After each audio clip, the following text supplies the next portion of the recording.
Hi there.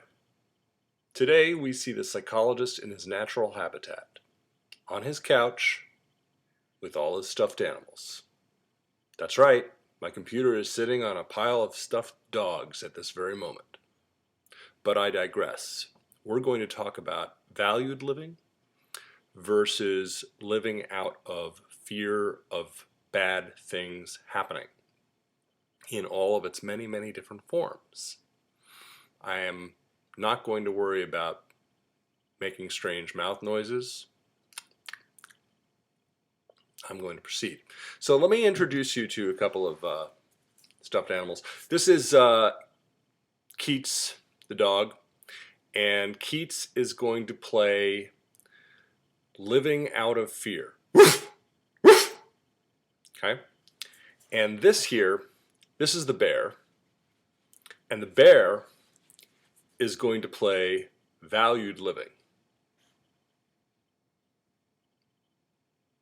He's kind of cute. He is going to represent your values.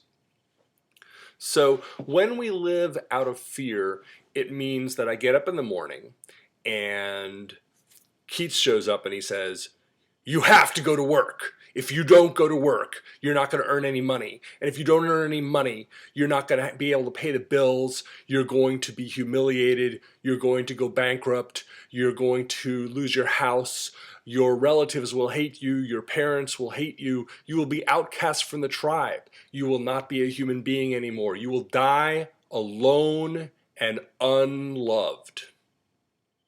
Now, Keats is actually usually a very nice dog, but he is role-playing. Okay. Now, the bear will play Valued Living. Okay. And if the bear could talk as Valued Living, I'm going to switch hands, he might say something like this.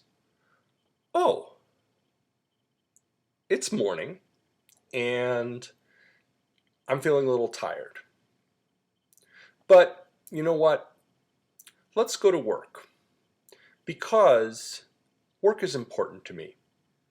When I work, I get to have contact with many things that matter to me. One of those things is I get to help people. Also, I get to be creative.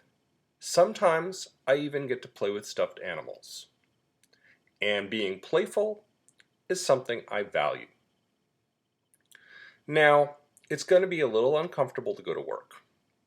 We're going to have to get into the car. It's cold out. Even here in Oregon, it sometimes gets icy. We're going to have to chip all the ice off the car and get inside it and drive all the way downtown. And then, who knows? Bad things could happen. But despite that, I think I'll go to work because, first of all, there's a lot of things that I like about work. But more important, going to work brings me into contact with my values. And making money is related to my values because I do want to support my family. I don't want my family to starve or anything, even though they're not likely to starve. There's always safety nets and whatnot. Okay, so that was a little illustration of my mind talking in two ways, represented by two different stuffed animals. One representing living from fear, the other representing living from one's values, which we'll, of course, talk much more about.